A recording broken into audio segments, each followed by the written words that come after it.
Okay, so we're going to solve trigonometric equations algebraically.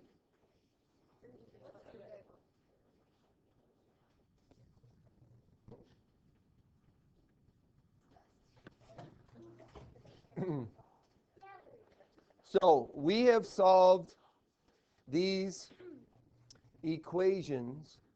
We're going to look at some little bit more difficult ones to solve today.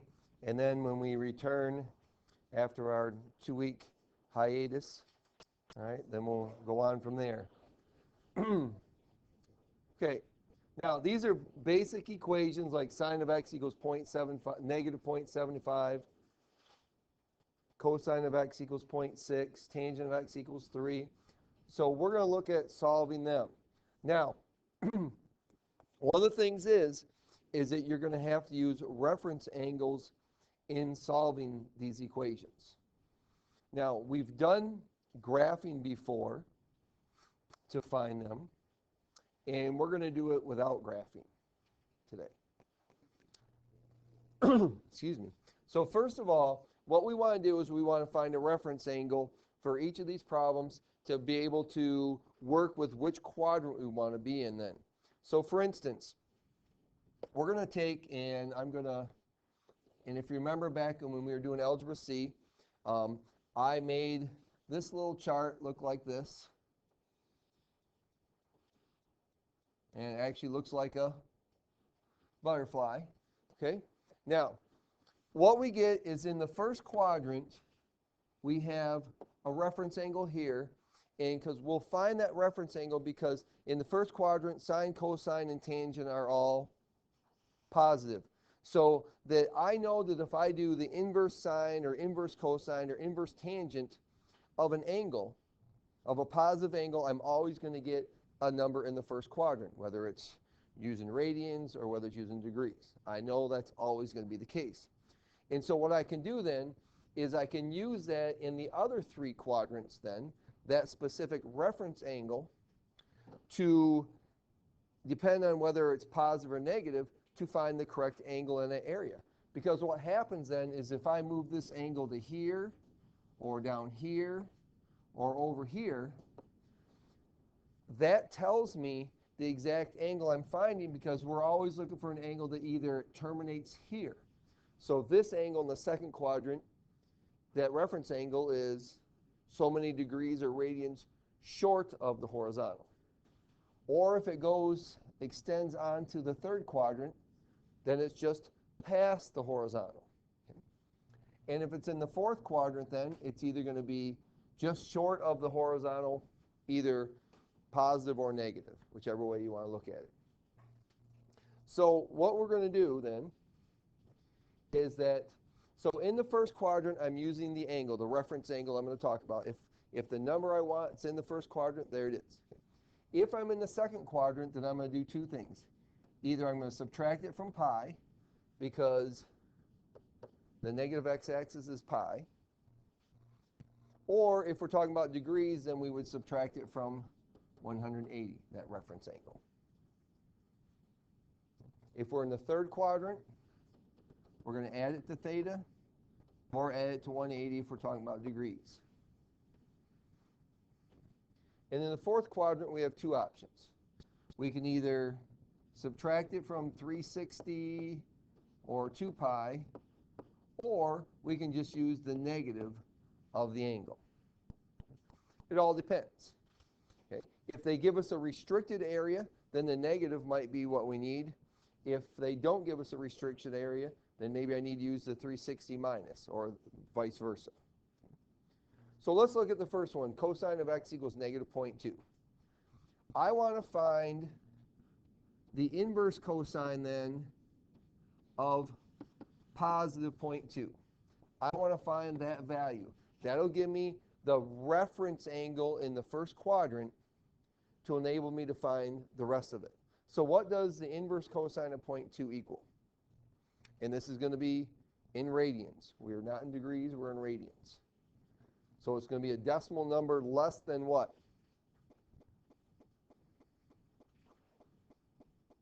If it's in the first quadrant, the radian measure is going to be a decimal less than what number? 1.57, right? Pi over 2. Okay. So what do I get? Okay, so we'll go 1.37. We'll use 2 decimal places today. Okay. So that means then if I do the cosine of 1.37, I'm going to get 0.2, right? Okay. Now, where's cosine negative at? Which quadrants?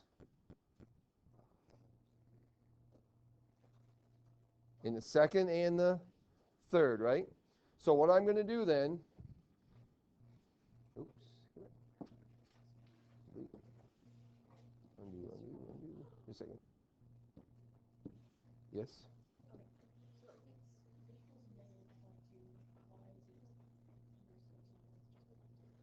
Because, okay, the question is, why am I doing inverse cosine of positive 0.2?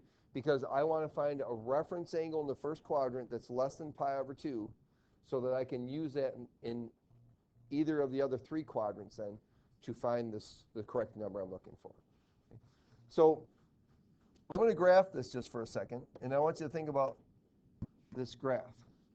Cosine is x, right? Cosine is x. All right. If we have the unit circle here, okay, the radius of that circle is, 1, right? The radius is 1, okay? So that means from the origin to the negative x-axis out here, that distance is -1. So negative 0.2 would probably be about here, correct? 1/5 of the way out. So if I was going to draw a triangle here, it would go either of these 2 directions right here. So the angle I'm trying to find is this angle here and that angle there, because that's where cosine is negative. And if I actually look at the value of negative 0.2, it would be at those spots on the circle. All right, does that make sense? Because when we're talking about the coordinates on the unit circle, those are actual values. The square root of 3 over 2, 1/2. That's actual horizontal and actual vertical distance to get me to those exact points on that circle. They're not just there. So when I look at,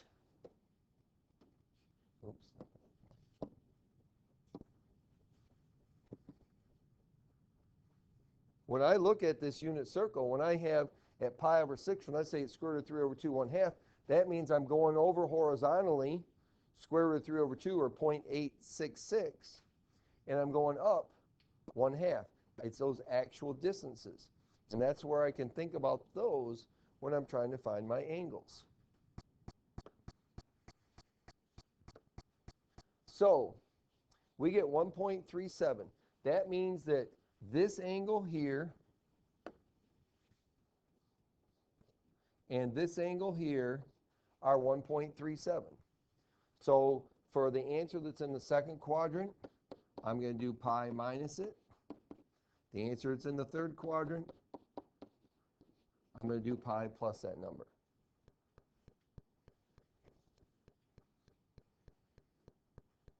So we get 4.51 is our answer in the third quadrant. And what's 3.14 minus 1.37?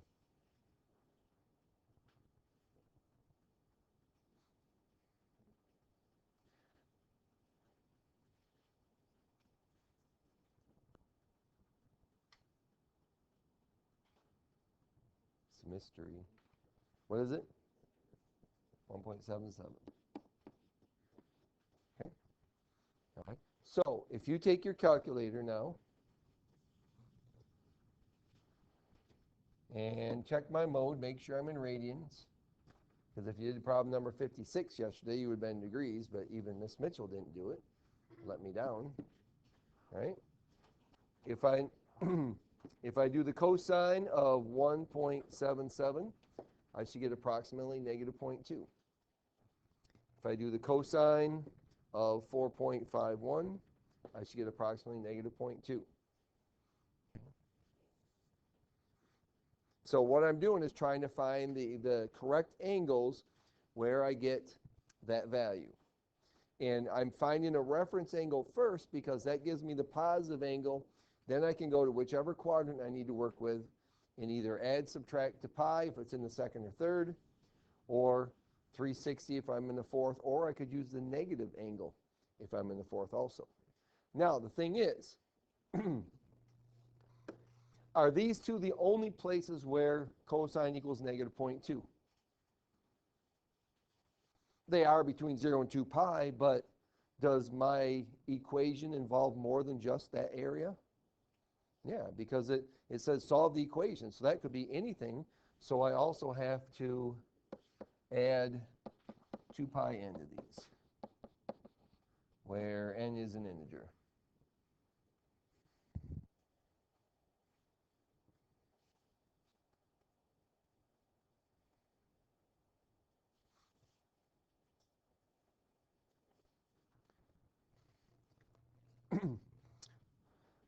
Now, I want you to do the inverse cosine of negative 0.2 now.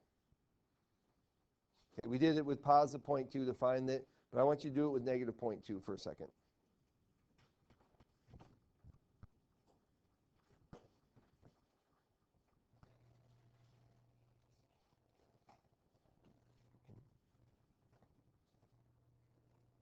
What'd you get? 1.77, okay? So the one thing is, here's the thing, is that even with the negative, if you do the inverse whatever of that negative number, it's going to give you one of the two answers, okay? But the reason that I use the reference angle is because that allows me to get both of the answers from that number, okay? That will allow me to get both of those answers that I need to work with, okay? And here's the thing, okay? And they're going to do this in the book too, is that negative 1.77 would work for an answer also. Okay? Do cosine of negative 1.77.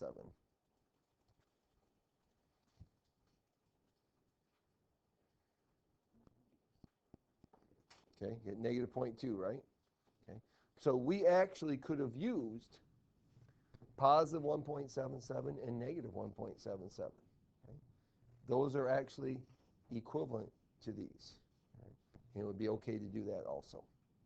Okay? But I want you to be able to see where it's located at completely. All right, number 2. So this is actually, can be easier than the way I make it. Sometimes it is, but not always, okay? Number 2, when is sign negative? Okay, third quadrant, fourth quadrant, right? Okay, so with this one here, back up there.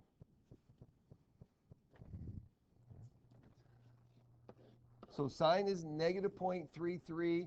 If I'm talking about in the unit circle, I'm talking about y. It's about negative 1/3 over here also.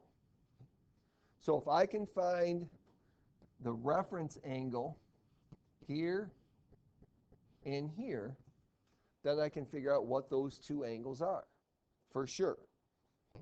So let's do the inverse sine of positive 0.33 to get that reference angle.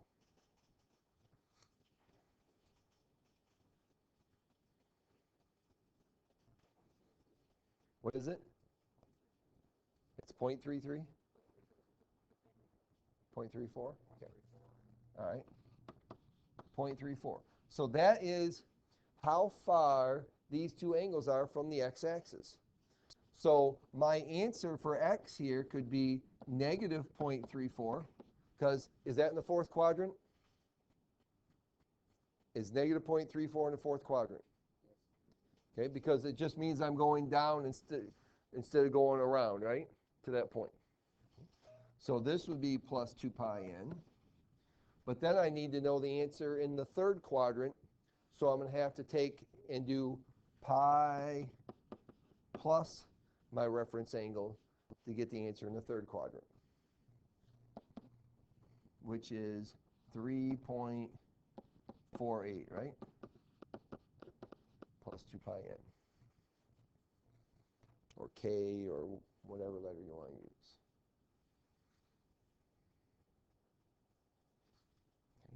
And if you want to check to make sure they're right, you can always do the sign of both of these numbers and see if it comes out as negative 0.33. I know it will.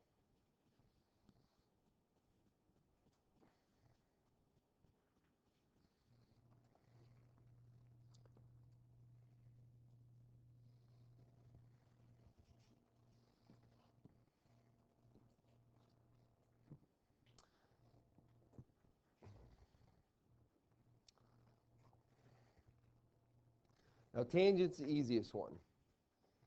Okay? It's the easiest one because it doesn't matter whether it's positive or negative. You can do the inverse tangent. You get your answer because tangent, the period for tangent is what?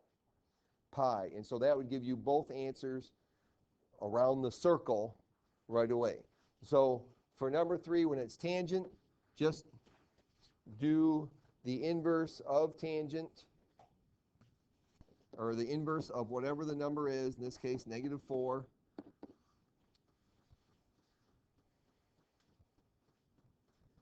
And we'll prove this, I'll show you that it's correct. All right, what's the inverse tangent of negative 4? Negative 1.33. Okay, now do the inverse tangent of positive 4. Okay. Now, the thing is remember that when we're talking about inverse sine and inverse cosine, or inverse sine and inverse tangent, their ranges are from negative pi over 2 to pi over 2, right? So if you're using a negative number, it's going to give you the negative angle that you're looking for. And the positive angle, which is the reference angle, there is just a positive value. Okay? Because we're working from negative pi over 2 to pi over 2. Where cosine is not like that because it goes from 0 to pi. So the negative angle that you're going to end up getting is an angle in the second quadrant instead of the first quadrant. So all I have to do here is then say plus pi n, where n is an integer.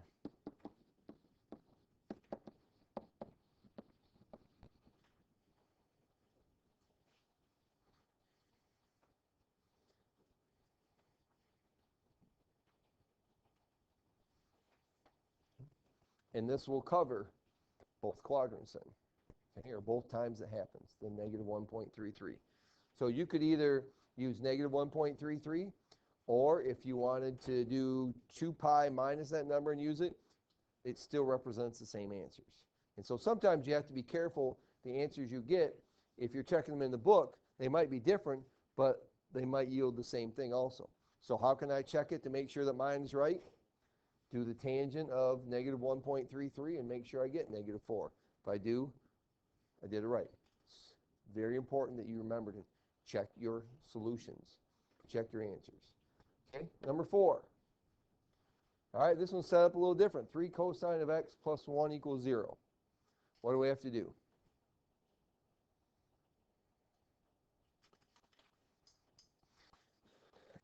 Drop our hair thing. That won't help us. What do we do, Garrett?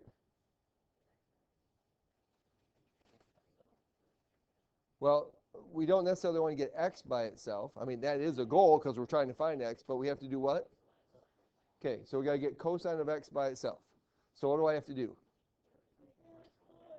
Subtract 1 and divide by 3. Now, here's the thing where some of you have made this major error, okay, is when you were doing stuff on that last test, okay, you were saying these things belong together because you were saying this is a horizontal shift, okay? But since there's no parentheses there, there has to be a parenthesis here for it to be a horizontal shift, okay? That's vertical, not horizontal. So, yep, we're going to subtract 1 and divide by 3. So we want to know, when does cosine of x equal negative 1/3?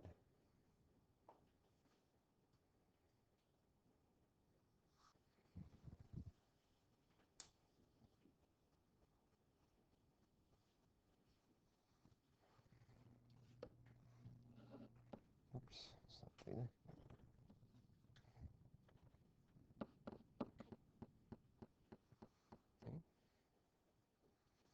So one of my answers could be, what's the inverse cosine of positive 1/3? So let's find our reference angle first. Inverse cosine positive 1/3. 1.23. Here's my reference angle. So for the second, since cosine is negative in which two quadrants?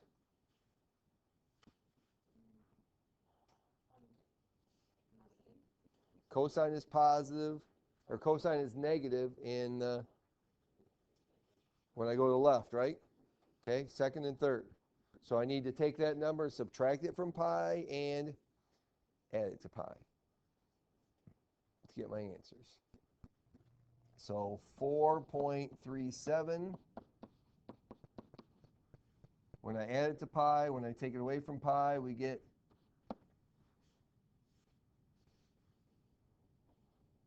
1.91, right?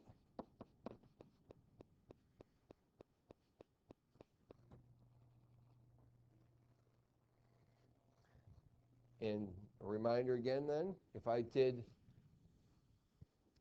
the inverse cosine of negative 1/3, guess what it's going to give me? 1.91.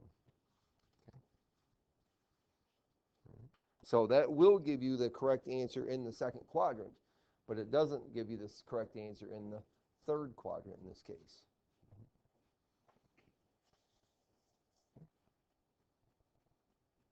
So if I do the cosine of 4.37, I get negative 1/3, very close to it, okay, because it's approximates.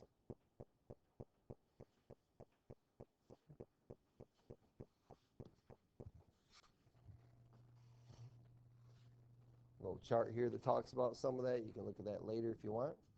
And we're going to look at 5 and 6.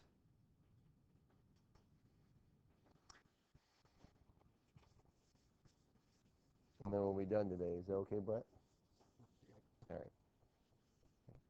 Because these are actually, you think about it, we've actually done these, right? The only difference to these 4 is the fact that you did them by graphing in lesson 1. We solved the exact same equations in lesson 1, except you did it by graphing instead of finding the angle and going from there.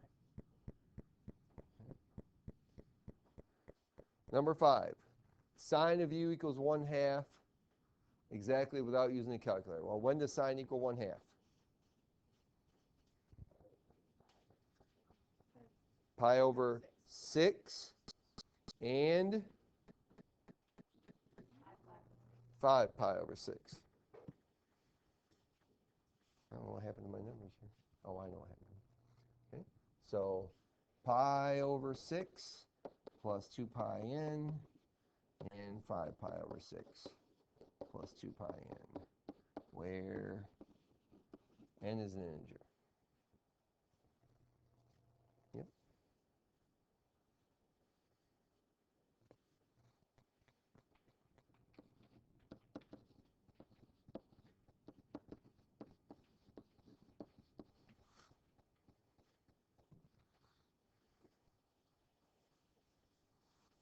Okay, the last one. This is the hardest one. Now, sine of 4x equals square root of 3 over 2. Okay, they want us to do it without a calculator, but I want to do something first. Okay. Now, when I solve this equation over here, this is what u equaled, right? U equals these values. When I solved these up here, it was x equals in each of those cases, right? Because what variable was I using? X. Now, there's a difference here with number 6 because my variable is now more than just x. It's 4x. Okay? Which means that changes things a little bit. I want you to graph sine of 4x on your calculator. Okay, make sure you're in radians. Make sure you're And I want you to graph sine of 4x from 0 to 2 pi.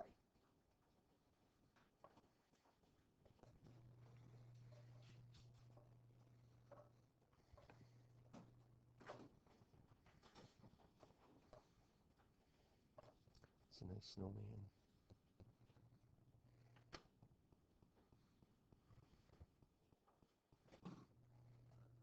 Now, go to y2 and put square root of 3 over 2 in there.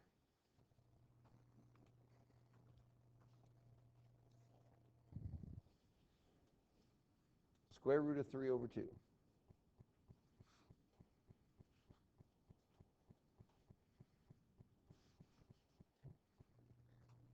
How many answers do you see?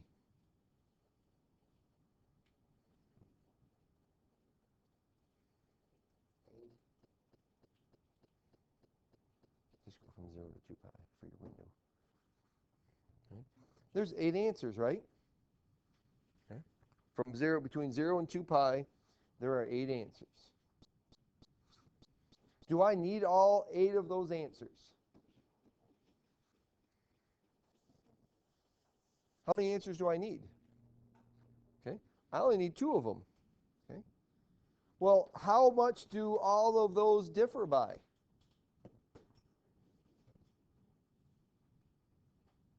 What number am I looking for? Okay. Well, what do I call that number? What number am I looking for, how they differ by? They differ by the period, right? Yeah. Okay. And so if I have the sine of 4x, the period is not 2 pi, the period is pi over 2. So when we're all done, we're going to say plus pi over 2n, just like with tangent, we would say plus pi n normally instead of 2 pi. So here's the thing. We're going to solve this just like we would normally, but then the fact is we're going to divide by 4. Okay? So ignore the 4x for a moment. When does sine equal positive square root of 3 over 2?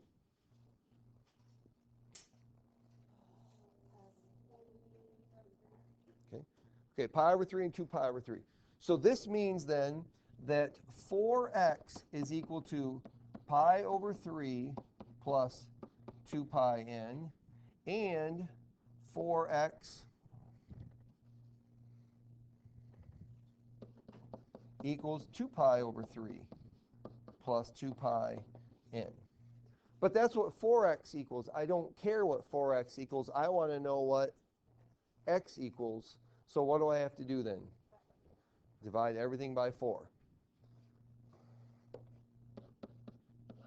Well, and dividing by 4 is the same as doing what?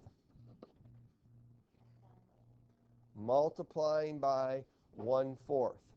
So we get x equals pi over 12 plus pi over 2n, and x equals